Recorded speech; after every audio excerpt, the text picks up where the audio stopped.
Welcome to the J. Scott Outdoors podcast. Today we've got my friend Brian Rimsza on the telephone. Brian, how you doing? I'm doing well, Jay. Yourself?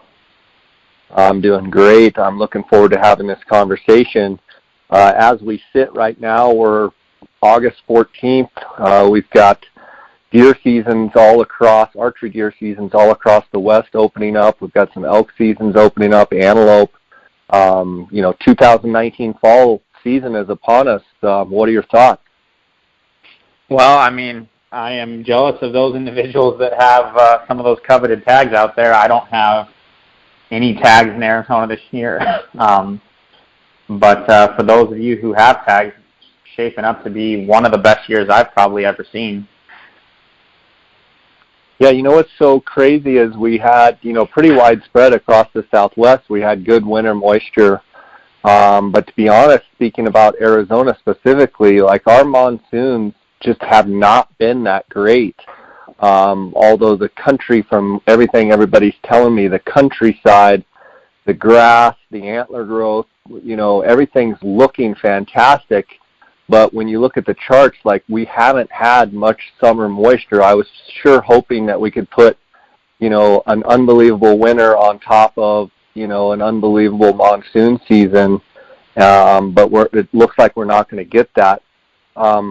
Going into this archery deer season, with the way the conditions are right now, I think it's 113 in Phoenix today. Speaking specifically to those Arizona deer hunters, archery deer hunters, what are your thoughts going into the season, archery deer? Archery deer, for the over-the-counter guys, and also the guys up in the strip and stuff like that, it's kind of you really watch the weather the next couple weeks because, if you're kind of taking advantage of the water sources and sitting water because it's hot in some of these elevations, it's just dependent on what these monsoons do. A lot of times these monsoons will kick off, that week of the archery deer hunt, and, the monsoon's super spotty, so some spots may get water, a ton of water, and some spots may get no water. A couple years ago when I killed a buck in 21 on the archery deer hunt, I shot the buck on opening day, and I backpacked in the day before the hunt started, and I had a pretty hefty storm coming through, but it just dropped a few raindrops, and it kind of missed the area that I was at, and I was able to kill my target buck the next morning, and literally every day for the next 2 weeks, it just dumped rain in that spot, and made it completely, ineffective to sit water, and I just happened to capitalize on that. And so, most guys who tend to run cameras and stuff like that this time of year to kind of get an inventory of what bucks are there, kind of understand that, you've got to play the monsoon. You've got to figure out where the water's hitting hard and where the water's not going to hit, and kind of, if you're going to sit, you got to take advantage of that. Obviously, the guys on the strip, if it's a dry year on the strip, it can be very beneficial for those individuals who are going to sit water. I would imagine that most of your archery hunters on the strip are praying for little to no rain, whereas your rifle tag holders on the strip are probably praying for it to rain cats and dogs so that all these big deer don't get killed off water. Yeah, let's talk a little bit about water. You mentioned that coos deer that you shot on opening day. You have shot some very big deer with your bow, both coos deer and mule deer. But you've had, you obviously shot that 233-inch giant last year on the strip. But, that, 15 years ago or so, 12, 15 years ago, maybe not quite that long, you shot just a whopper buck with your bow sitting water. Talk a little bit about you mentioned watching the weather, and what kind of windows do you look for? Obviously it probably depends on whether you're hunting the desert or the pines or what have you, but do you look for a stretch of 3 or 4 days? If it's dry, then it absolutely sit sun up to sun down, or what's kind of your thought process? My success over the years on deer, whitetail, and mule deer with my bow has come from my patience and being able to sit water. I've killed both whitetails and mule deer spot and stalk, but my biggest bucks by far have come off of water, and it's just because I'm patient and able to capitalize, and I typically have time. A lot of times guys will identify a big buck coming to a water source or a salt source or something like that, but inevitably their schedule gets in the way and they don't have the time to devote to kill that buck. I mean, you have to be able to capitalize on the weather on these early hunts. And I mean, so, my big whitetail in 2009, I sat for 3 days, didn't have him come in or another target buck come in. And then we got, it had stayed dry and I was able to run up in the middle of the week and kill that buck on just a, whirlwind spur trip in the middle of the week. And I shot him in the middle of the day. One of the things on water, my experience with whitetails is a lot of the bucks tend to come in the middle of the day, which is not normally what you'd expect. It's not the same quite in my experience with mule deer and elk. They like to come early morning, late evenings, but a lot of the whitetail bucks I've killed have come in the middle of the day. My biggest buck came in at 3 o'clock in the afternoon. The last buck I just killed came in at 1. So I'm not super concerned about getting into my blind if I'm hunting whitetails in the dark. I think it's more important to be able to pitch your way into the blind, making as little noise as possible and disturbing as little of the environment around the water as possible. And so, I mean, I honestly will get into my whitetail blinds a lot of times at like 8 o'clock in the morning, 7:30, 8 o'clock in the morning, and I'll typically sit till 3 or 4, depending on what my cameras are showing. Occasionally, I'll sit later because I have had a big buck come in at 5 o'clock in the afternoon. But it just seems like those whitetails really don't come in that last hour of light and that first hour of light. Whereas the mule deer that I've killed and the bucks that my wife has killed, they tend to, a lot of times will come in, not as often at first light, but they will come in at last light. My big buck I killed last year came in at last light, was super skittish, and I was able to get him killed. The buck that Nicole has killed a couple years ago came in right at last light, and she was able to get him killed. So it's kind of different based on the species that you're hunting, in my opinion, and kind of what part of the state you're hunting. Obviously, if you're hunting whitetails in the central part of the state, Unit 8, or up in the Pines in 23 or the Pines in 22, it might be a little different. But if you're hunting that low desert stuff, it can be super effective if you can manage the heat to hunt that lower desert stuff. You could have 30, 40 deer a day coming in, and it just makes for a much more enjoyable sit when you're having lots and lots of action. As much, you run trail cameras and stuff on years when, you're focused on over-the-counter archery deer in this August season. Do you notice that the deer, let's say over the last 2 months, do they change their pattern right up before the season starts, or do you notice that most of the Coues deer specifically, you can kind of get a buck kind of pattern and know within an hour or two, he comes in every couple of days or what have you? I mean, is there a way to kind of pattern? And if there is, what have you noticed? I mean, I wouldn't say that I can pattern them to like a specific time or even a morning or an evening of them coming in. But what I will say is they generally will stick. If the weather doesn't change, they will generally come in. Either if a buck's coming in every other day, he'll kind of tend to stick to every other day. Or if he's coming in every day, a lot of times he may stick to coming in every day. So you just have to kind of be there when he's believed to be coming in. And really that's when it comes down to time. My experience with hunting salt, I've played the salt game a little bit, but I have not been very successful at it. And the one thing I've noticed with salt is that once the monsoons start coming in, the bucks just seem to change their pattern. And I'm not an expert on salt. It's not my expertise at all, but it's just that's the one thing I've noticed, especially with mule deer up in units like 3C and 1. You'll get them coming in regularly all through July, and then August the monsoons start to come, and it starts to come to that season, and like they're just completely random when they come in, if they come in at all. Yeah.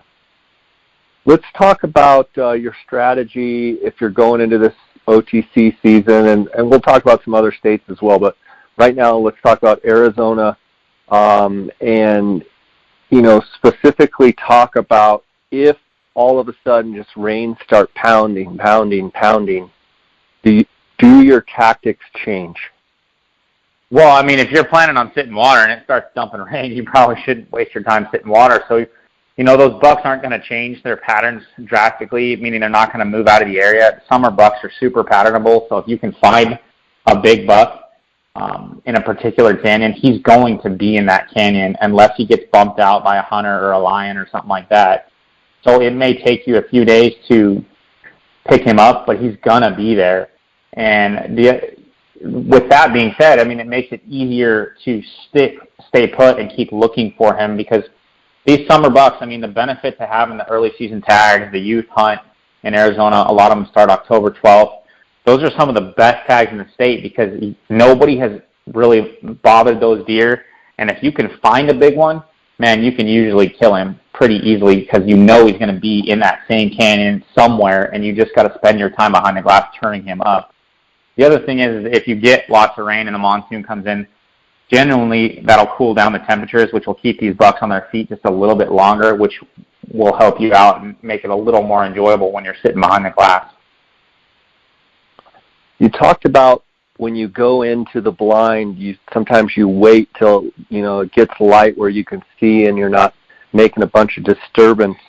I mean, literally, you're just trying to slip into your blind. And historically, have you gone in weeks before, days before, months before, and put up a blind? And how much do you believe in brushing in your blind?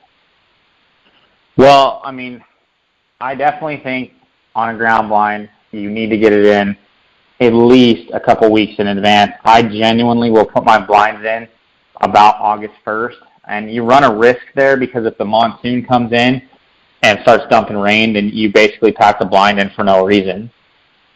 I will typically try to use the overhang of a tree or cut out a chunk of a bush that I can wedge my blind into, taking into account, where the sun's going to be, how is it going to reflect onto my blind, the wind direction, where do I think the deer are coming in from, and I will definitely brush it in. I mean, I know that there's people out there that have taken ground blinds, popped them up on the dike of a tank, and just had a deer walk in without a care in the world and killed it. That's just not been my experience.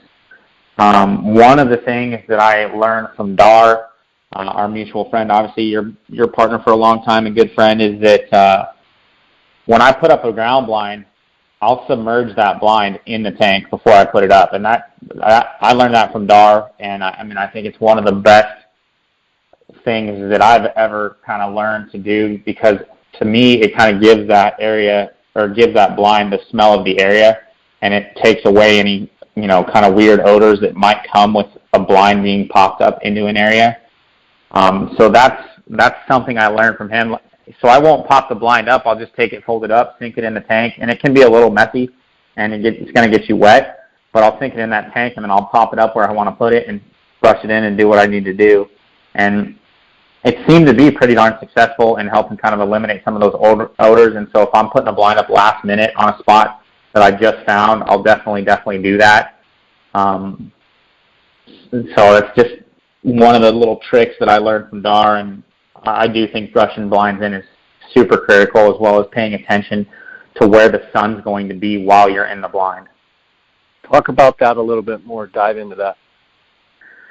Well, I mean, obviously sunrise in the east, sets in the west. A little variation depending on where you're at, what you're doing. And in a perfect world, you don't want that sun blasting you in the face when you're sitting in that blind, because those blinds are not that deep. You get a spotlight shining on you, it's going to be hard to move. And so I really try to pay attention to that, especially on these early hunts. You want as much shade as possible, because everyone's been in a ground blind hunting antelope or hunting some barren country where you're just getting beat by the sun and you're roasting in there. A little bit of shade will go a long way and make your sit much more enjoyable. Typically, are you sitting on the west side of the tank with the sun at the back of the blind, trying to catch any of that afternoon shade, which would be casting, shade east?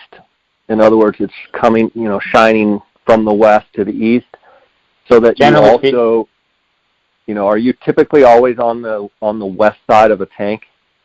Almost always I'm on the west side of the tank, because I'd rather get a little bit of sun blasting me in the morning because that's when I least expect the deer to come in, and I want the sun at my back shining from my blind to the tank, so it's kind of in the eyes of the animal if it turns to look at me in the blind.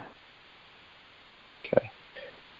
As a deer approaches in the blind, what do you do? I mean, are you already ready to shoot? Do you let him come in and get settled and start drinking? Talk a little bit about that. I know that giant buck that you shot, that Coos buck 10 years ago, I guess it was, or 09, that was a pretty good story. Yeah, so, I mean, deer will come into water either completely on high alert and super skittish, or they'll just walk right in and get a drink. The buck I shot in 09 literally walked by my blind at about 7 or 8 yards and walked straight to the water without a care in the world. The buck I shot on the strip last year was extremely skittish when he came in, and it took him probably a good 6 or 7 minutes from when I saw the buck to when he actually got to the water and put his head down. One thing that seems to be a pretty common theme is the bucks will always put their head down initially to get a drink, and they'll drink for maybe 1 to 2 seconds and then pop their head back up and kind of look around. It's almost like a bluff to see what's going on, to see if anyone's moving. And then once they put their head down that second time, it's usually when they're committed to actually getting a drink. And that's when I try to, come to full draw and make my move and take my shot, because just like a human, if you're drinking water, your hearing is a little impacted by the slurping or gulping of the water that's coming into your mouth. So I mean, all of that stuff comes in handy and definitely helps you out. I mean, right away if a buck's on high alert, and with whitetails in particular and mule deer, you need to pay attention to that, because I missed probably the biggest buck of my life in 2015 when he came in and was super alert. As a buck I knew a lot about, had a bunch of pictures of, and the buck was 37 yards away, and I even aimed low, and I just caught the very top tuft of his back, and he was able to duck my arrow and get out of there. As well, the next year at the same spot, a buck came in, walked right in, hadn't had a care in the world. I shot him at 21 yards, and the buck never even moved. Normally when they speak about Coos deer and mule deer, talk about, bucks lowering and dropping, jumping the strings, so to speak. Talk about how much each one drops down, and what do you always kind of plan on? Well, I mean, mule deer are crazy. The buck that I missed in 2015, his entire front leg on his off side away from me was completely extended out in front of him and flat on the ground, with his belly flat on the ground when the arrow got there. And so, I mean, that buck dropped 15, 18 inches in a matter of seconds. And it's really hard to aim low, because it just goes against everything that you think of. And, based on the distance is where you got to determine kind of, and the demeanor of the animal, you have to determine where you're going to aim. I mean, that buck was 37 yards away. I believe I shot him for 35 at the bottom of his chest, and he ducked the arrow. I probably should have shot that deer for 30 yards and would have killed him. But, it's just hard to know what exactly is perfect. It's a combination of how far the animal is from you and how alert they are. I mean, if they're not alert at all, don't have a care in the world, I mean, you can usually tell. Just aim, at the heart, low chest, and make a good shot, and you're usually good to go. If the animal's on high alert, you have to, at a minimum, aim at the bottom of the chest. And some of these bucks, you need to even aim lower. My mule deer was 63 yards away and was extremely alert. I made what was a good shot. Everything was clean when I released the arrow. But that buck had enough time to turn away from me, and the arrow hit him kind of on the point of the shoulder as he was turning away, and slid up along his shoulder and ended up burying in his neck. So, I mean, I got lucky with a good broadhead choice and things of that nature, and it just worked out for me. And I don't know that there's much you can do for that, because you can't figure out what exactly a deer is going to do at 63 yards. You just got to aim and make a great shot and see what happens. Let's talk about your bow setup a little bit. Everything from the bow to the string to the sight to the arrows, broadheads, etc. Yeah, right now I'm shooting the new Bowtech Reckoning, and I really, really like the bow. It's been super efficient. I'm shooting it on a comfort setting as opposed to the performance setting, just because, I'm a pretty tall guy. I've got a long draw length, so I don't need the extra 10 feet per second that I might get out of the performance setting. I've been real impressed with the bow so far and the way it performs. And this will be the first season that I actually hunt with it. I just got it maybe 3 or 4 months ago, so it's going to get tested pretty quick here because I've got an elk hunt in Utah that I'll be heading out to in a couple weeks, and then I've got a moose hunt in Montana that I'll be heading out to in October. My arrows, I've been shooting gold tip arrows for as long as I can remember. Tim Gillingham and I are good friends, and he's one heck of a hunter, and there's a lot of different grade arrows out there with outserts and small diameter shafts, and I just stick to the pro hunters. They've worked for me for years, and it's hard for me to change to a thinner diameter shaft and have to change my setup. I just really enjoy shooting the pro hunters, and I'm shooting the 340 spine arrow. It just shoots great. I shoot blazer vanes. I've been shooting the 3-fletch blazer vanes for a long time. Had great success with them. And this year, I finally bit the bullet and decided to go ahead and start shooting Luminox, just because it provides just a really cool image when you're, taking a shot at an animal, and it's good for video and things of that nature. So it was hard to do just because it adds about $8 an arrow, and then you have to practice with those Luminox because they weigh more than a regular nock. So, it made it a little more expensive, but I think it'll pay off in the end. This year for broadheads, I'm doing something a little different. Dale Perry is the guy who created Gravedigger broadheads, which I've been shooting for a long time, and I've killed a ton of animals with them, probably more animals with a Gravedigger than any other broadhead I've shot before. Came out with a couple of new broadheads. His new company is Evolution Outdoors, and his fixed blade head is what I'm shooting. It's called the Jekyll in a 100-grain head. I've been extremely impressed with the flight so far. I've shot it out to 100 yards. It seems to shoot really well. It's a fixed head, and I think it will be real good for elk, and I'm excited to kind of see how it performs out there on a big animal, on an elk and on a moose, and see what we can do from there. I've been pretty partial for bow sights to shoot custom bow hunting equipment bow sights, which I'm continuing to shoot this year. I shoot a 5-pin movable sight, so 20, 30, 40, 50, 60, and then my bottom pin is a mover that I can usually get out to about 100 to 110 depending on my setup. And I like the movable sight because if you have to take those longer shots, and typically I'm not taking those longer shots on an initial shot on an animal, but if I have to do a follow-up shot on an animal that I need to put another arrow in, it's nice to have that ability to do it.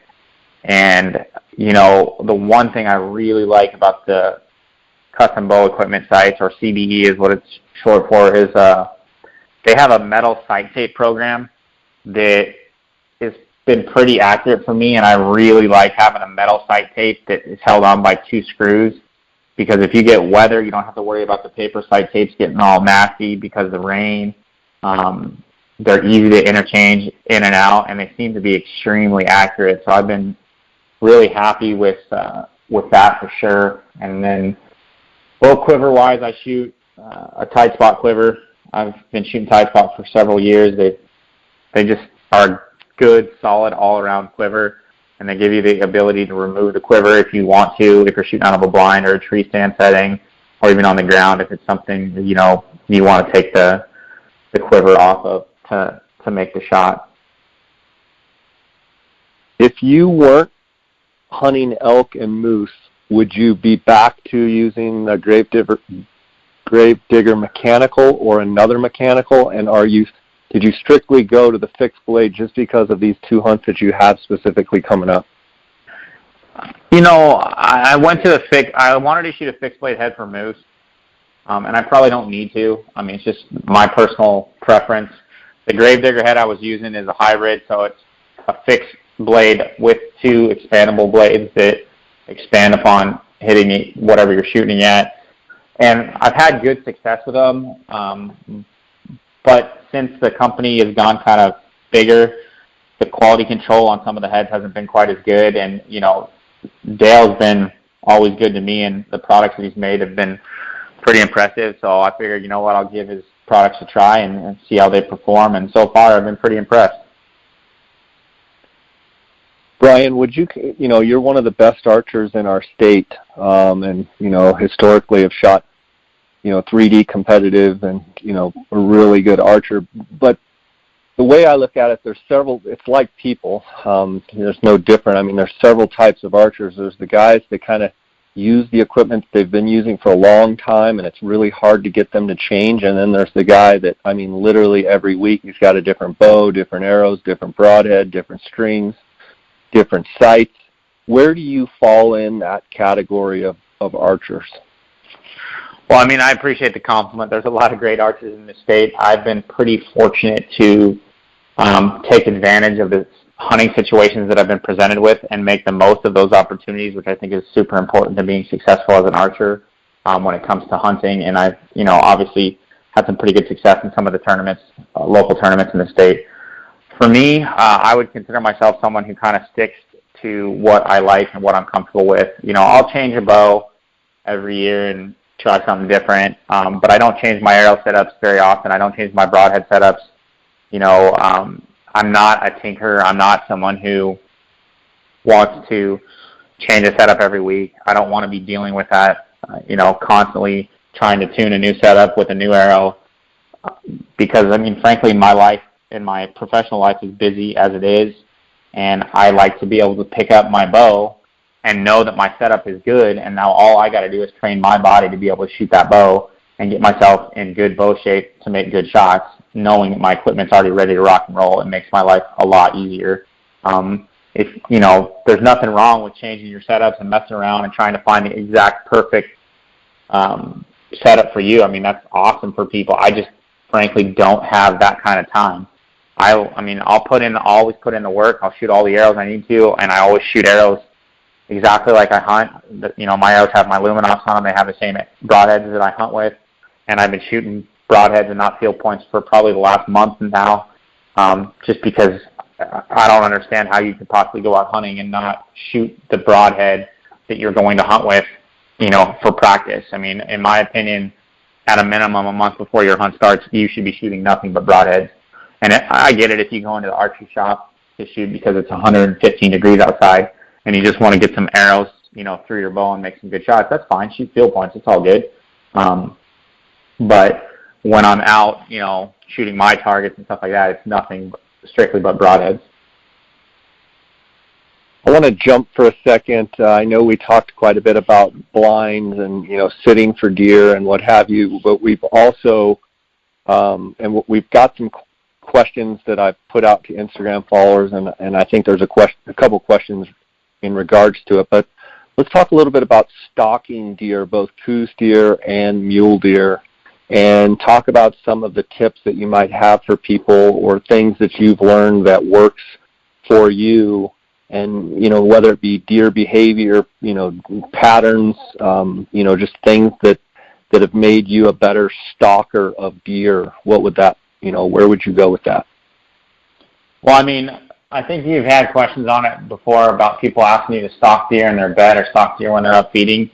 In Arizona, and pretty much everywhere on these early hunts, you're stalking bedded deer. It's just the way it works. Those deer are going to be bedded down before you can get over on them. And frankly, I think it's a better opportunity to stalk those deer because they're laying in one direction, facing one direction, and as long as you can see them in their bed and what they're doing and where they're looking, you can kind of game it and figure out how you're going to come in from them. You want to obviously come in from the opposite direction they're looking, and a lot of times you can get in really close on a bedded deer as long as you kind of know where the surrounding deer are at and give you an idea of where to come in from. The tough thing about stalking a bedded deer is very rarely are you going to be able to shoot a deer in his bed, which means that you're going to have to sit there on these early hunts for hours hoping that deer gets up. And the problem with that can be inevitably, at some point, that wind is going to swirl and that deer may just blow out of its bed. But I really think that for me, if I'm stalking a bedded buck, my goal is to get within 60 to 70 yards of that buck. As long as I can get within my effective bow range and get that close, I will just sit there and wait for that deer to get up.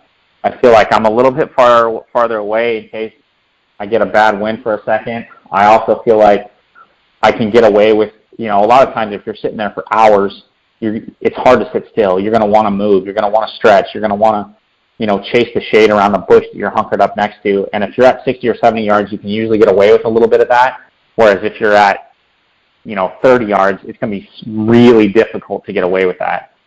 And so I definitely feel like it's beneficial to stalk bedded deer. I definitely done it a bunch of different times. I killed a coos deer that way. I killed a mule deer that way.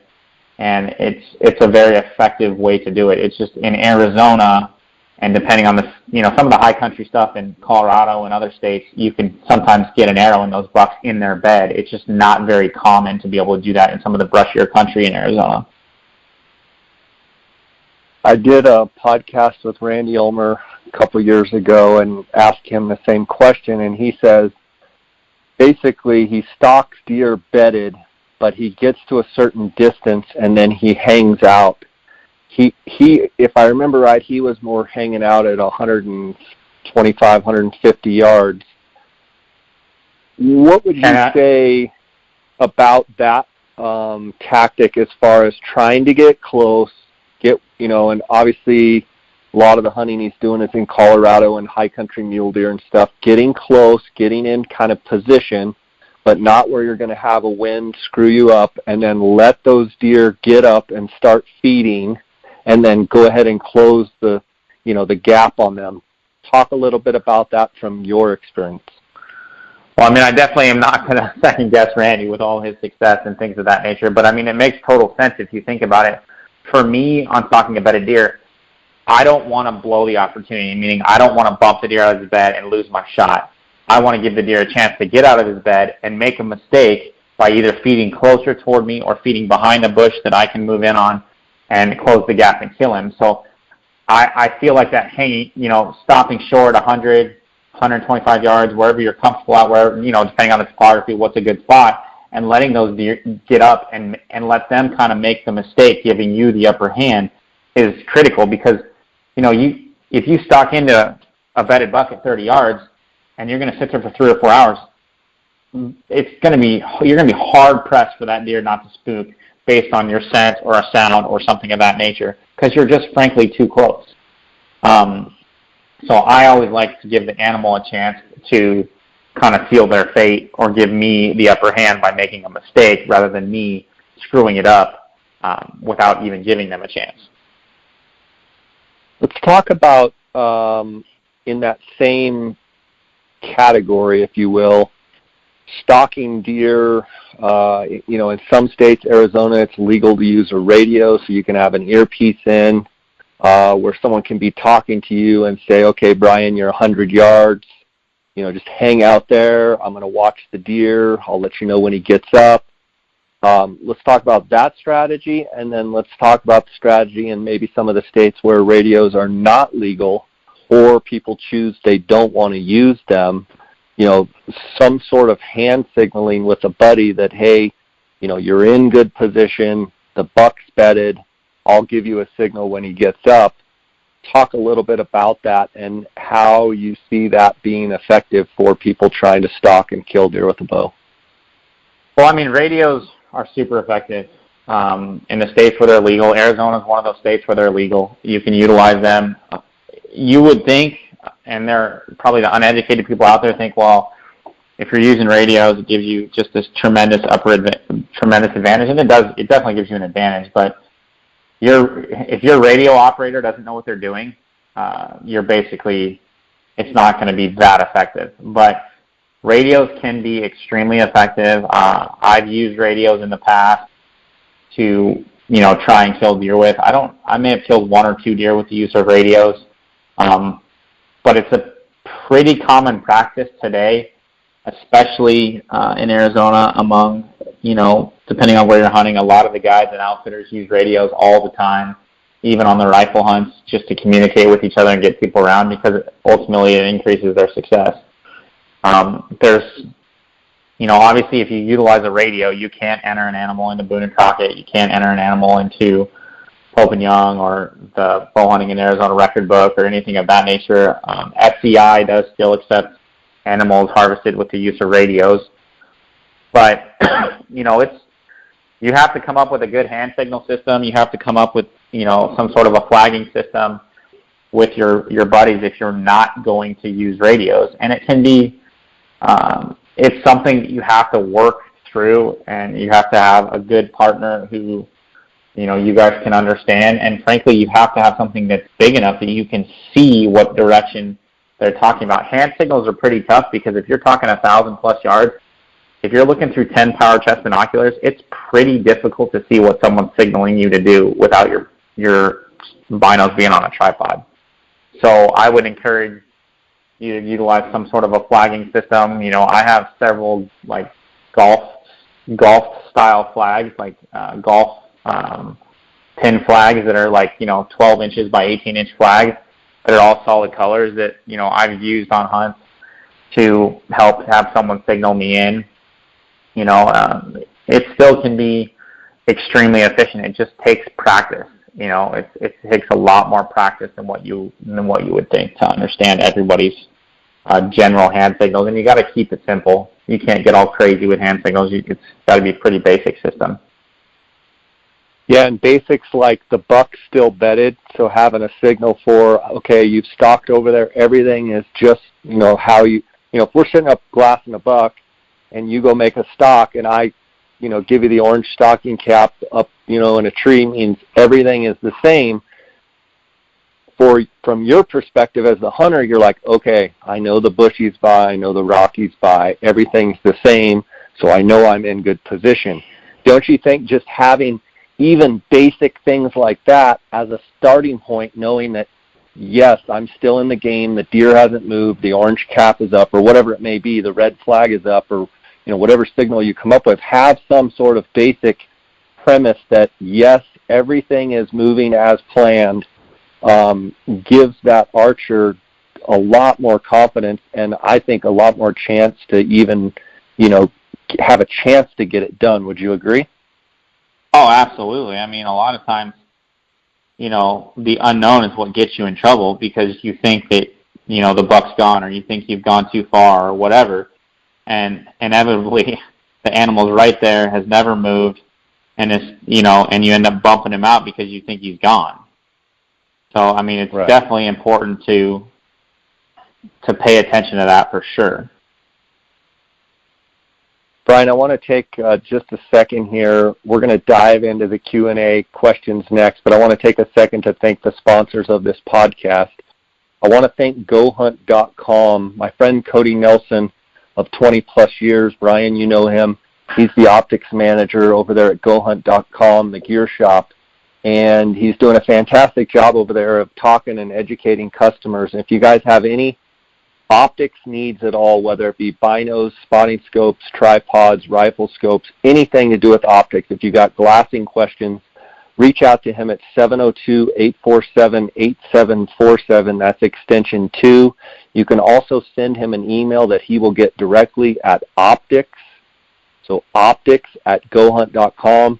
Also want to remind you the August giveaway is about half over. So far we've named 2 different giveaway winners in June and July, and that's for a $1,000 Go Hunt Gear Shop gift card.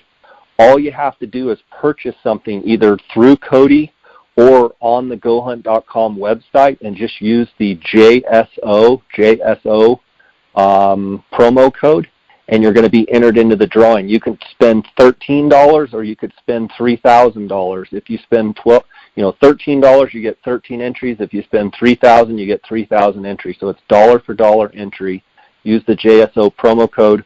Also want to remind you guys, the Go Hunt Insider, there's a free trial going on right now. If you go to gohunt.com/JScott, that's going to follow the prompts there, and you can sign up for a 30-day free trial of the best Western hunting resource out there, Go Hunt Insider. I want to thank KUIU, that's KUIU Ultralight Hunting, for their sponsorship. That's the gear that I wear. I know, Brian, I know you wear a lot of KUIU gear. Go to kuiu.com, kuiu.com to find out more. Thanks to KUIU for their sponsorship. Phonescope.com, if you use the JScott19 promo code, you're going to get a 10% discount there at Phonescope.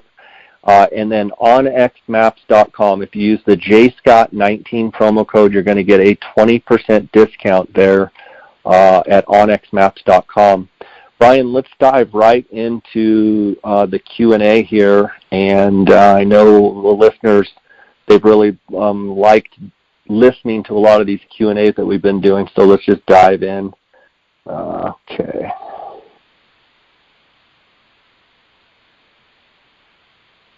Okay, this question comes in. Broadheads that you have had good success with and like for archery bull elk. The last bull I killed was with a gravedigger, the chisel tip. They have a gravedigger cut on contact and a chisel tip, and I got a complete pass-through on a mature bull that I killed in Unit 21. And I've also killed a red stag with those broadheads and a couple other big animals, my big mule deer. So that's what I have used most recently in the last several years. Okay. And for guys out there, you know, when mechanicals first came out, Brian, you know, there's been people that still don't like mechanicals. From your perspective, what's the biggest benefit of a mechanical broadhead? I mean, strictly the benefit of mechanical broadhead is just overall flight. I mean, they fly better than an they fly better than a fixed blade head. That's just the general deal. And I think that it requires less effort from the bow hunter to just screw on a mechanical broadhead that flies almost as good as their field points, if not as good as their field points, without any effort. You know, and a fixed blade head may take a little bit of doing. If you have not the greatest form, it may be really hard to get a fixed blade head to shoot. I mean, I've shot some fixed blade heads that fly perfectly. The first time I put them on, no issues, and I've shot fixed blade heads that I absolutely cannot get to hit where I want them to hit. So, I mean, each setup is a little different. I mean, it varies from fletching to poundage to arrow spine to draw length, you know. But if you get one broadhead that doesn't work the way you want it, you know, it doesn't mean you can't try another broadhead that will also fly just as good. But, I mean, the reality is I believe that people genuinely shoot expandable heads just because they're easier to get to fly and to get the tune out of your bow. And, I mean, there's great expandable heads out there, don't get me wrong. I mean, there's a lot of people that have killed a lot of animals with expandable heads, and it's just not something that I prefer to use on some of the bigger game. Next question comes in from White Jacob on Instagram. It says, tips for determining sex of bears in the Arizona desert. Brian, I know you've had quite a bit of success hunting bears in Arizona. Actually, your wife just shot one a couple days ago in Arizona on the auction tag. Talk a little bit about determining the sex of bears. Well, I mean, can be a tough thing to determine. I mean, your big bears are going to have, you know, big blocky heads. You know, they're going to have a belly hanging on them, and they're just going to walk like they're, you know, at the top of the food chain. Whereas a lot of your females kind of have, like, it looks like they have a long neck because there's not a big variation in the size of the neck going directly into the head, so it kind of looks like it's all one. And so that's one of the ways to kind of get an idea. I mean, if an animal looks like it has long legs, especially a bear looks like it has real long legs, a lot of times that's going to be, you know, a younger bear or a female. But for me, I always look at the neck and the way they carry themselves. If that neck doesn't look like there's any separation between the size of the neck and the head, then to me, a lot of times that's going to be a female. I'm not an expert on it. I mean, I try to shoot boars. You can be fooled. You know, obviously there are small bears that are boars and, you know, big bears that are sows. But, I mean, you know, the goal is to try and shoot a big mature bear. You know, Nicole shot a sow last year, but the bear was 18 years old. I mean, you don't ask for much more out of a sow. I mean, that sow was done breeding and had done everything it was going to do. It was 18 years old, and it was a big, old, mature animal, you know? Yeah. typically, too, the sows seem to like their nose kind of looks long, where boars kind of have that stumpy face. Wouldn't you agree? Because their head's bigger. It just seems like their nose doesn't stick out as much. Have you noticed that? Yeah, I mean, absolutely. It looks like they kind of have a snout on a sow, whereas it looks like on a bear, like boar, the nose has been kind of compressed into the face. The other thing is I didn't mention earlier, and I should have mentioned, is the ears.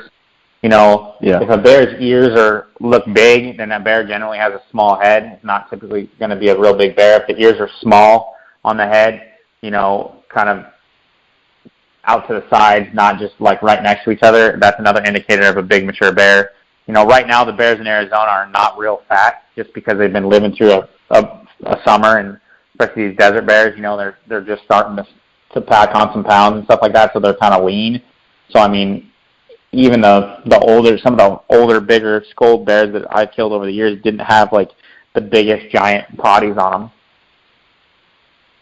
them. Another question, tips for August archery bear hunt in Arizona. Lots of sign. Game cam pics over water are only at night. So it sounds like his bears are coming in at night. He's got lots of sign. What are some tips you'd give him? Well, if you know where the bears are at because they're coming in, then I would consider varmint calling in the canyons, in the bottom of the canyons. Bears travel the bottoms of the canyons. Typically, I mean, they'll be up on the sides of the mountains when they're feeding and stuff like that, but a lot of times they'll use the bottoms of the canyons to travel. So I would get into those canyons and varmint call and do it for 45 minutes to an hour at one setting, and you might have some success drawing those bears out that you're getting on cam at night, but having trouble finding during daylight hours. That was an archery question, right? I think that guy mentioned it was archery hunting? Yeah, so I would definitely consider varmint calling in those areas, and you got to do it for a long time on a bear, and it's got to be continuous, because they tend to lose interest if it's not continuous and for a long period of time. Brian, your experience, if you had, he's obviously got game cams, so he's setting it on water, and he says they're coming in at night. What has been your experience as far as sitting for bears? Is that something you'd glass morning, evening, but definitely be sitting during the day on that water source, just even though the cams are saying that they're not coming in during the day? Would you just take the chance that they are going to come in during the day? Well, I mean, if it's hot and dry, bears love to swim. So if it's real hot and dry, I mean, they're carrying around a black or brown or red hide, and they love to go for a swim. So I would definitely not overlook continuing to sit, especially during the middle of the day on your pond, because bears are notorious, and I think you've gotten a bunch of them up at the hot 6 for coming in and swimming around in the pond to cool off.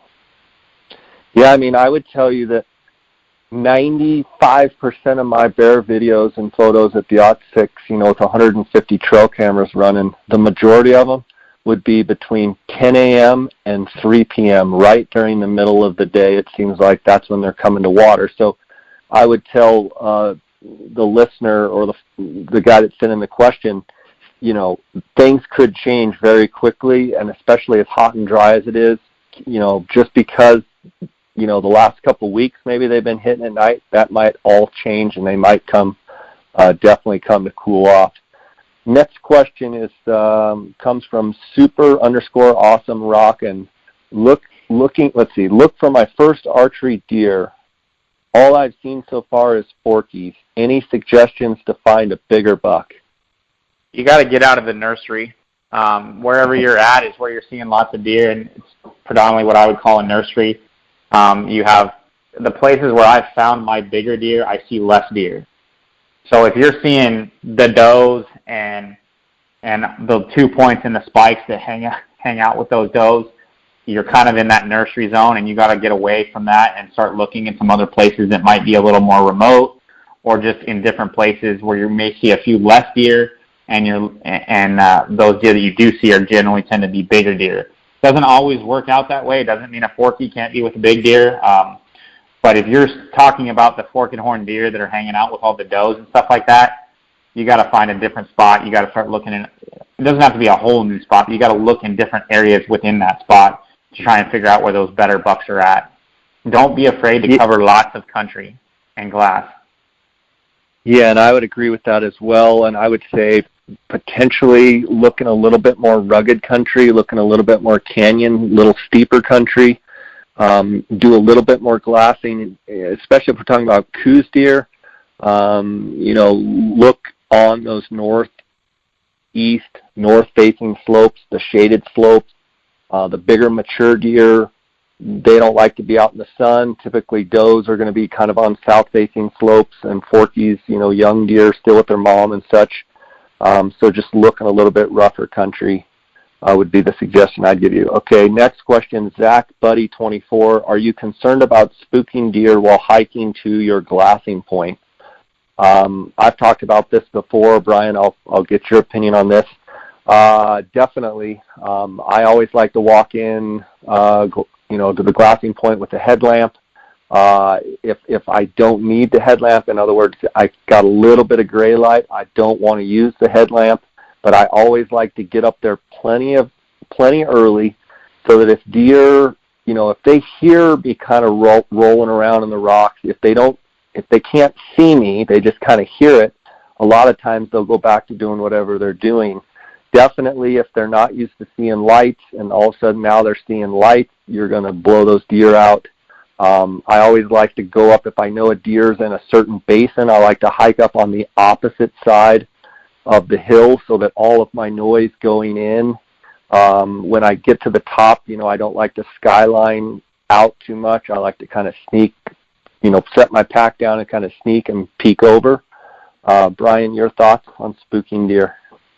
I mean, it's always a concern. You try to do everything you can to not spook deer, but I mean, you try to get in there early so that you can be glassing at first light, ready to rock and roll. And I would say, hiking in, you're gonna spook some deer. I think that what is probably more important than worrying as much about hiking in is making sure that when you get to wherever you're going and that you're on the top of your knob, just sit down and wait for it to get light enough to see before you start moving around, walking to the edge and things like that, because you could have those deer right there below you on the other side of the hill, and you'll never get a look at them because you're shuffling through your pack and doing all that stuff. So I mean, you have to get to your glassing spot, which means you have to make some noise. You may have to use a light, but once you get there, just relax, sit down.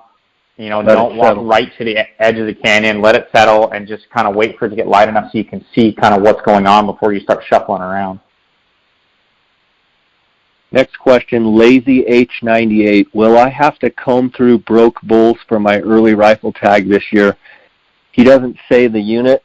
If it's like most early rifle hunts in the state of Arizona, my answer would be yes, absolutely. Plan on it. I think antlers are probably good and strong. It's, not a year where they're going to be brittle. But I have a feeling with as good as the winter feed, as good as the feed came out of the winter, even though we haven't had the monsoons, I think they're going to be feeling good. I think they're going to be rutting pretty hard. So definitely broken points are a concern. Brian? First off, congratulations. And you can't worry about things you can't control. I mean, you got an elk tag on arguably one of the best elk years we've ever seen in the state. If you have a 3C tag, which I believe is before the archery hunt, then no, you probably won't have to deal with broke bulls. But if you're talking about a later hunt, and some of the other units, the first week of October, last part of September, you're probably going to see some broke bulls. But it's going to be probably way better than it's been in years past. So I don't think I'd worry about it too much. You're probably going to deal with some of them being broken, and as the hunt goes on, you'll deal with more and more. But, that's the risk you run by drawing one of the best tags in the United States. Yeah, I agree with that. You just gotta go see what you can find, and you've got 7 days. Those hunts are 7 days long, and capitalize on it. You don't get those tags very often, and have the discipline to weed through a bunch of bulls until you get the one you want. This question comes in from Dennis Nose. He says, sheep, of course, backcountry, down and dirty style. He just got off a stone sheep hunt. He also shot a goat, but I got a couple emails from him, Brian, how he got a lot of value out of listening to our Northwest Territories Dall sheep in your hunt that you had up there, and then when you were helping me prepare for my sheep hunts last year. That wasn't it was a couple years for you. I know you've got sheep on the brain, as far as in the future. Are you going to be going up on any more of those Dall sheep hunts, or what are your plans? I'm not going on a Dall sheep hunt until I figure out a way to kill a stone sheep. So I got to figure out a way to kill a stone sheep because that's the last sheep I need for my slam. Unless I win something, I'm going to hold off until I can find a stone sheep that I can afford to go on, if there's even one left out there.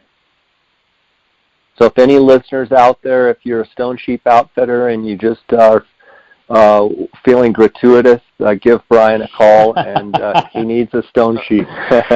Yes, I do. So I got to find a way to make it happen. We like yes, this. Sir. Okay, next question. YO Life KB. When is the proper time to attempt a stalk on a deer? Do I let him bed first? I know, Brian, you had talked about that, and I had mentioned Randy's strategy of kind of getting close.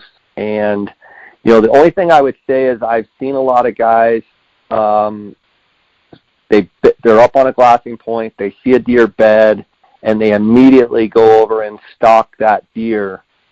I've seen a lot of times where those deer will lay down, and then 15 minutes later they get up because they didn't exactly like that spot, and then they go lay down a second time. In my opinion, let the deer bed, but go ahead and watch him for quite a while.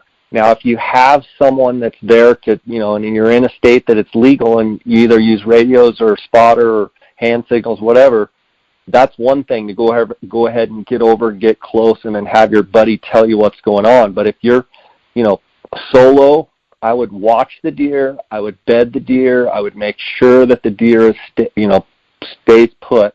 Then I would go ahead and get over there close. I'm curious if you have anything to add to that. No, I mean, if you're solo, you got to wait for the deer to bed. I mean, it's your best opportunity, and they do oftentimes bed once and then 15 minutes later re-bed again. And if you're solo and you've already built up the hill and you don't know that, you're going to kind of handicap yourself. So if you have a spotter, that helps if the buck moves around and re-beds. But I definitely think that, it's more beneficial to stalk a buck that's bedded than a buck that's moving around. Now, if you're hunting bucks during the rut, maybe a waste of time to wait for a buck who's running to bed down because he may not. Yeah, and one more thing to add is, we don't talk a lot about the strategy of going over and getting close and just, having a hankering for which way is that deer going to go when he gets up, where's the shade of the hill, where's the feed at, where was he feeding, and then he went somewhere to bed. I mean, sometimes you can kind of predict when they get up what they're going to do, and there's a lot to be said, I think, for getting in a position or planning to be in a position where when that deer gets up, he's going to move 50 to 100 yards towards me. Well, you might be right in the money and let him come to you. I think a lot of people get too impatient, go rushing over there, and most of the deer get blown out of their beds, and they don't even have a chance to stalk them. Is what I've seen with hunters and such. Right. Yeah. No. I mean, I agree. It's tough. Hopefully, you're not hunting by yourself. Hopefully, you're not you have some help and things of that nature. Question: Hunt to eat _AZ. Best bow for a big guy, 6'9" with a long draw. Wow, 6'9" is definitely a big guy, and that's lumberjack status. Yeah, that's a long draw length. I know Tim Gillingham shoots a couple of different bow techs, and he's like 6'5", 6'7", somewhere. I think he's 6'5", 6'6". I know PSE makes a real long draw length bow. Ultimately, that you're unique in that situation, so you're going to have to kind of go out there and play around and figure out which bows will get you to a 32-inch draw. And I'm guessing you're somewhere in that 32-inch range and see what they make out there, because you're fairly limited to that. So you're going to have to figure out which one will do it, and then you're going to have to go out and kind of try them. Next question from ORO Bobby. Sorry, this isn't really a deer question, but what unit do you recommend bear hunting in Arizona? I would say, well, Brian's probably better to answer this, but, 23 is really hard to beat. 22 historically has been good. Some of the central units, 6B, 6A, And then there's some southern Arizona units, 32. Brian, what are your thoughts?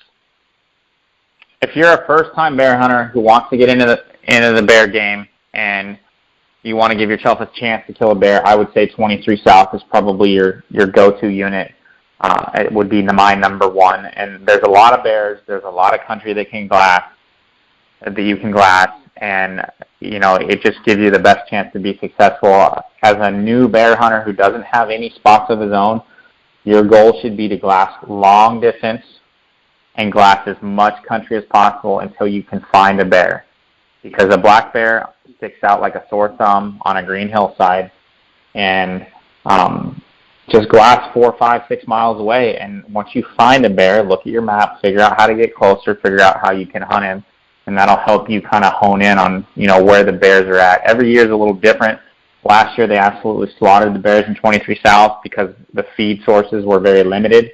This year the feed sources are everywhere, so the bears are a lot more dispersed. So you're not seeing as many bears being killed, although they did kill the sow limit. So, the hunt will close sundown on Wednesday. Next question, albino beaver. Why do some of the biggest bucks show up right before the season? My argument would be that, not argument, but my answer would be I don't think they show up right before the season. I don't think the deer move around a whole lot during the archery season, whether you're talking coos deer, mule deer, whether you're talking desert or high country. I think it's maybe more of a factor of you didn't see them, or you missed them, or your trail cams didn't pick them up. But I just don't see deer moving a whole lot kind of in this early archery velvet season. I would say that the reason is because the hunters are spending more time in the field because it's getting closer to the start of the hunt. So they're spending more time actually looking. So more time, and then all of a sudden they start seeing more. Yes. Okay. I don't necessarily think that they... Go ahead. I was just saying I don't think that they just all of a sudden appear. I just think that we're finally seeing them. Right. Spending more times, which means more sightings. NM Bowhunter 727, 4-fletched or 3-fletched for hunting arrow setup? I'm a 3-fletched guy. It's worked for me. There was years ago I shot a 6-fletched arrow, and it works too. Just play around with your setup, figure out what you like best. I don't think it's a guaranteed yes this way, yes that way. You got to find what works for you. And if you're finding a 4-fletch works in your setup, then use it. I don't think that anyone can say, oh, no, you can't shoot a 4-fletch or one way or the other. You shoot 3-fletch glazers, though, right? I do, yes. Okay, DT Hughes 4, what do you do to help preserve velvet out in the field? You can inject it with formaldehyde. My deer that I killed on the strip, I killed him, the evening, and basically packed up camp the next morning and was in town by about noon, 1 o'clock, and I bought a box freezer in town from Home Depot for like $120, and I put my deer in the box freezer and ran the generator the entire way home. And did that work? Yeah, it's awesome. My recommendation would be to freeze dry your horns once you get them secured out of the field. I think the freeze drying looks much better than anything else. Okay. Best advice for first-timer once a deer is spotted, when to stalk, bring pack, don't bring pack, etc. Obviously, stalk the deer when he's bedded. If you can, always carry your pack with you until you get within the final, 100 yards or so, and then drop it and make sure you know where you put it. Yeah, and one of the things about not taking your pack on the stalk is if you get stuck over there for 2 or 3 hours or 4 hours or half a day or the whole day, like Brian said, and you don't have your pack with your water and all of your gear, and then let's say it gets dark on you and you've left your pack somewhere, just like Brian's saying, and you don't know where to find it. It's got your flash, it's got everything, it's got your whole world in it. So I always like to keep my pack with me, keep it as close to me. If you have to close the gap 15 or 20 yards, that's one thing. But I try and keep my pack as close to me at all times as possible. And sometimes it makes waiting those long days out if you've got everything you need right there. Of course, you've got to be quiet, but it's better to have it with you than laying 150 yards away. I agree. Okay. Trail camera settings recommendations. So I'll tackle that first, then you can. I run the stealth cams. I run the G34 Pros and the 4Ks, and this is on private land at the OT6 Ranch in Colorado. And you can run the setting. You can do custom settings. I don't. Basically, the first setting is a 30-second delay, 3-shot burst. Number 2 setting is a 30-second delay, a 1-shot burst of photos. And then the third setting is a video setting. I think a lot of it depends whether you're going, if you're in an area where there's cattle, if you're in an area where there's, elk, are you trying to get night photos? You have to kind of mess with that. But I definitely like a burst of photos. If you're in an area where there's cattle, if you have a burst, you're going to run through a bunch of space on your card and a bunch of photos if there's tons of cattle coming in. So maybe in that scenario, I would do like a 5-minute delay and a 1-shot.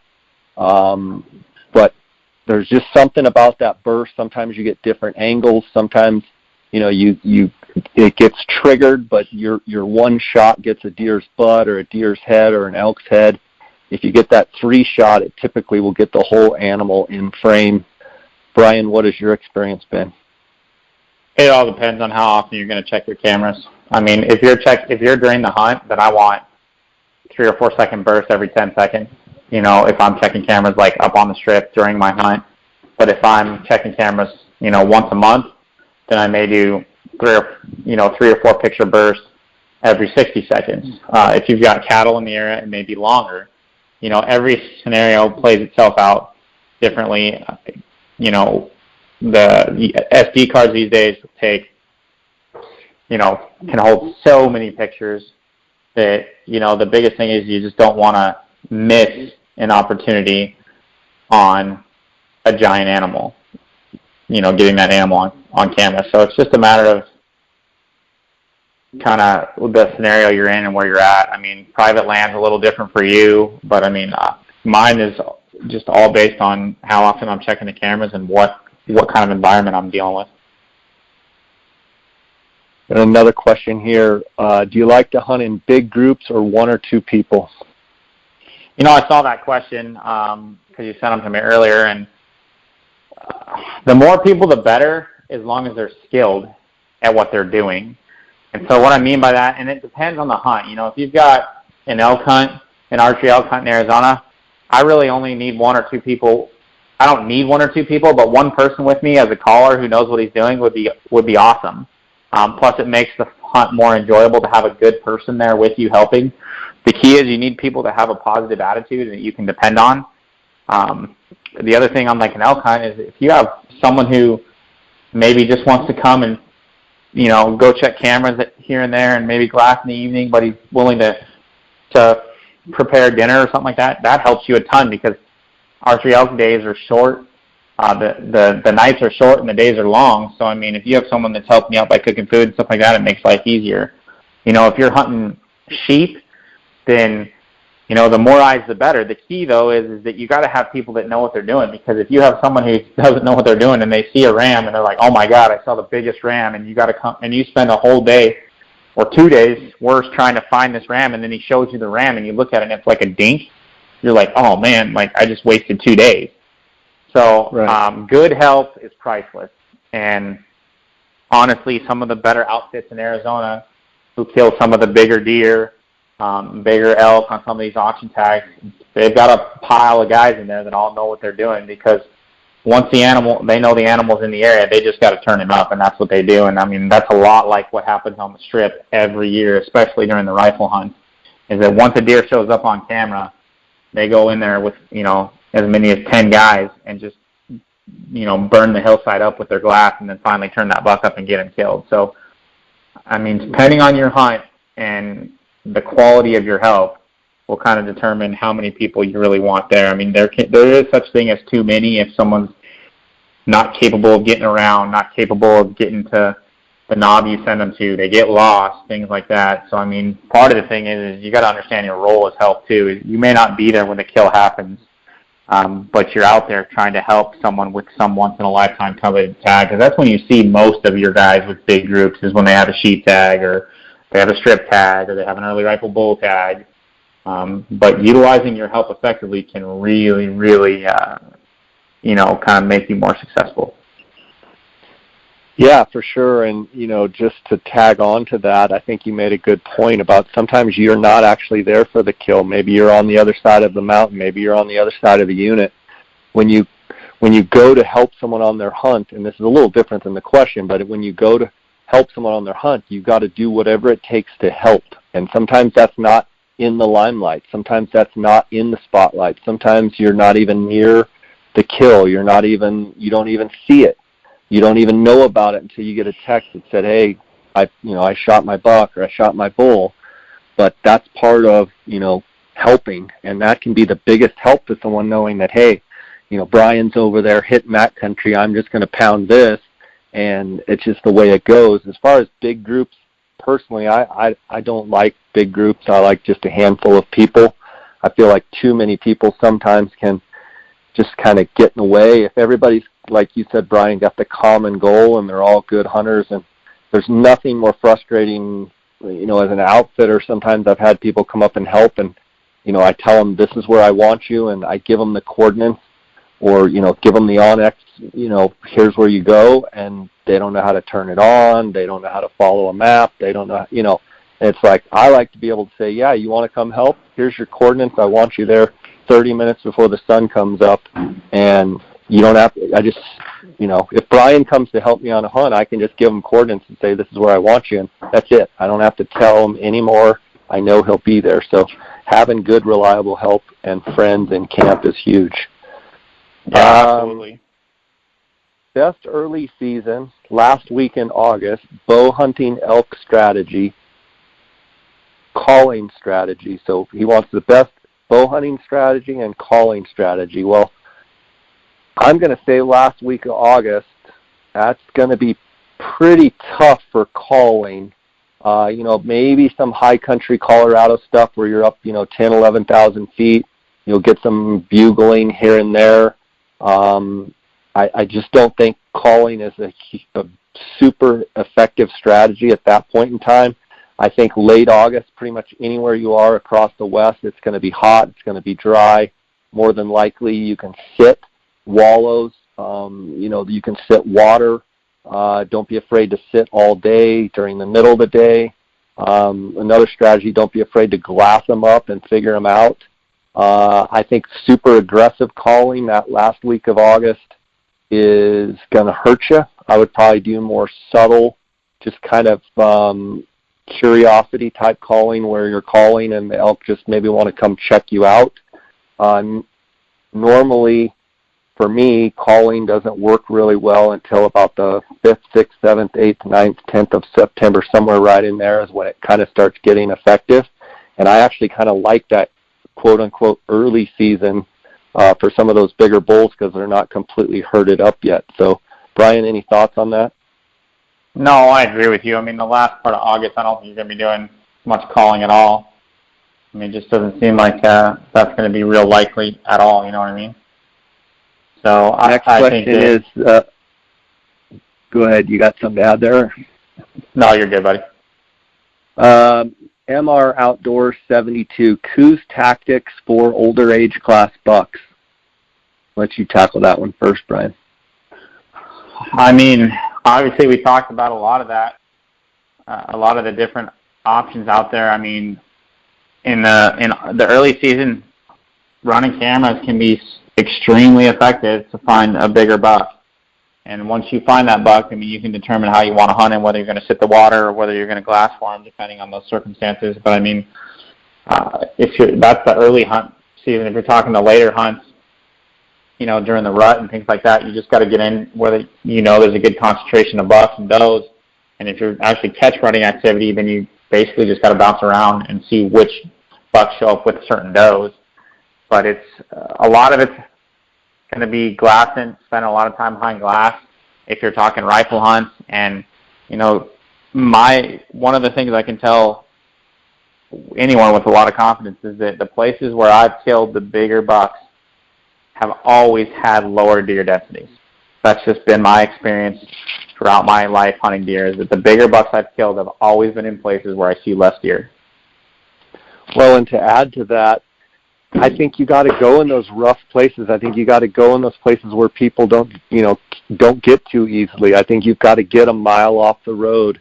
It's a simple numbers game. If, bucks that are typically close to the road get seen, get shot, you got to get in a little bit further. Now, with that being said, I mean, there's sometimes where there's a main highway and there's a giant buck right off the highway because people don't look there. So go to places where big bucks, or go to places that are rough, go to places where people can't get to, but also don't overlook those super easy places that might be thick or just for some reason people drive right by them. But if you're just seeing young bucks, like we talked about before, you've got to get in those shaded hillsides, those big mature bucks. They do not like to spend much time out in the sunshine. They like to be in the shade as much as possible. So hopefully that will help you. Next question is from Henny_AZ. Best unit in Arizona for late rifle elk hunt? I would say consider Unit 23, consider Unit 27. Both of those units, from my perspective, they're better glassing units. Unit 27, with the fire that they had in there, has created some good glassing as well. 23, there's a lot of canyons, and you want, on those late hunts, you want those areas where you have topography, but where the canyons aren't so thick that you can't see in them. You want to be able to have some viewing, some open glassing, some burn areas create where you can get across, you can glass from a high point down and across, and see into where those elk are. Some of the tougher units are like a Unit 10, where it's pretty flat, and or Unit 9 even more, or Unit 8, where it's pretty flat. You don't have a lot of optical advantage. Those can be the tougher ones. Brian, any that you'd like to add? No, I mean, I think 23 is one of the better units in the state. I mean, you have very limited bulls killed on the early hunts because you only have 15 archery hunters, or I guess if you split up both of them, you have 30 archery hunters and like 20 early rifle hunters, so there's not a lot of bulls killed on the early hunt. So, I mean, it's definitely one of the better units. 27 is a good unit. 1 has come on because of the recent fires. But one of the units you mentioned that's one of the best archery units is 9, but it's not a very good late rifle hunt at all just because of the topography and the way it lays out. Next question is from the Long Claw. Can you guys talk about taking shots on a buck or bull that is lying down? I'll let you dive into that. I mean, I don't know I assume he's talking about with a bow, because with a gun, I mean, it's not a big deal either with a gun. I mean, I would do it for sure. You just got to figure out and envision the path of a bullet or the path of the arrow when it hits the animal. If I'm within bow range and the animal's laying there, I'm going to shoot it as long as I got an effective shot at the vitals. I mean, but it's just, sometimes you get those weird angles where you're shooting steep downhills or steep uphills, and you just got to envision the path that the arrow is going to take through the body when it hits the animal, and kind of make sure you're getting that arrow through the vitals. Yeah, and I think one of the things too is if you have a shot, I think you have to take it. I think the longer that you sit there, the longer that you stand there, the longer that you wait for that deer to get up, you're kneeling on your knees or you're standing or whatever you're doing. like if you've got a shot, you've got to be able to take that shot. But just like Brian says, you've got to envision where that arrow is going to pass through the body and through into the vitals, and kind of figure where everything's laying and figure it all out. It can be a little bit of a, you got to definitely take your time and figure out where you're going to aim for sure. TDF_outdoors, glassing and spot and stalk in the morning and sitting water / bait for mule deer archery. So I guess he's asking, should I glass morning and evening and then sit? Let's see, glass. I don't exactly understand the question 100%, but I think he's asking glassing and spot and stalk in the morning and sitting water and bait the rest of the time. Your thoughts, Brian?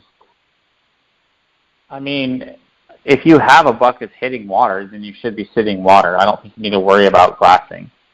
If you don't have animals that are sitting, then, get out there and glass the mornings and sit the evenings. I mean, it's a pretty common tactic, especially for hunting elk, is, you go out, chase them in the morning when they're bugling, and then sit water in the evenings, hoping to catch one coming in for a late drink or to wallow or something like that. So, I mean,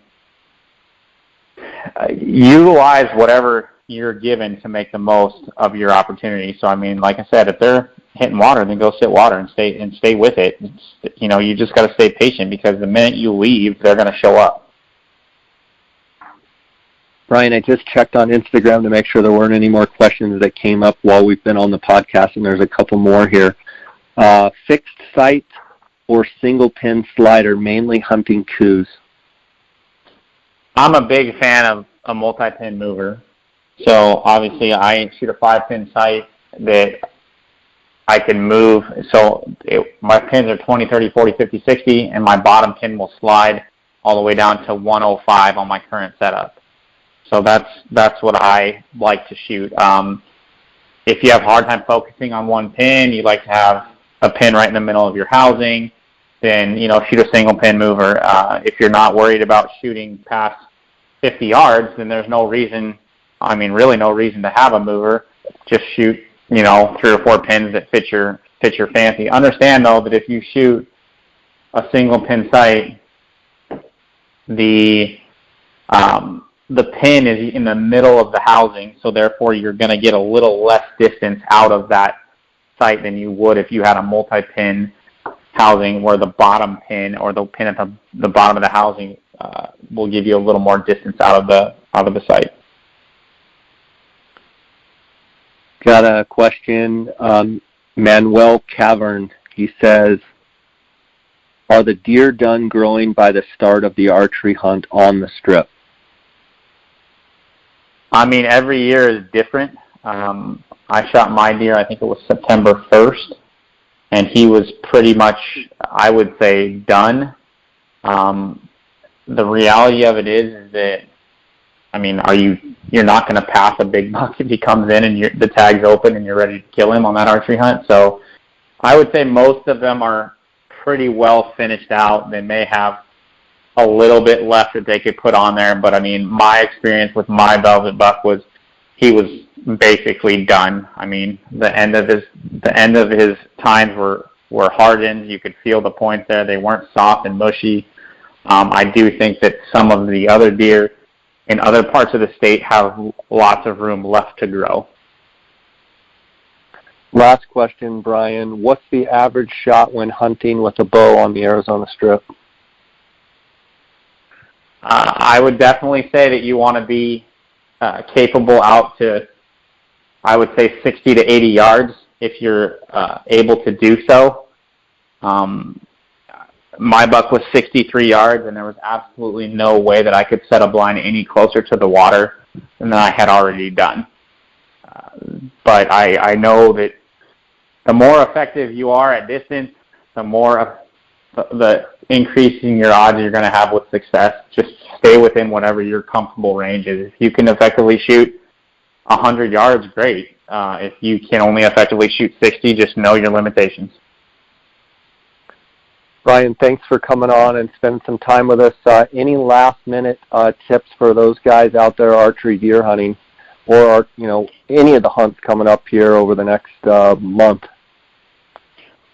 Good luck to everyone, and obviously I'm part of the Bow Hunting in Arizona Record Book Committee, and we accept velvet entries into our record book. So I would encourage any of you guys that shoot a big animal that would like to enter it in the book, by all means, get a hold of me, get a hold of Jay, and we'll get it figured out and get it entered. And most of all, have fun, enjoy it. It's going to be a great year. I think we're going to see some exceptional bucks killed this year, and it's going to be pretty fun to watch.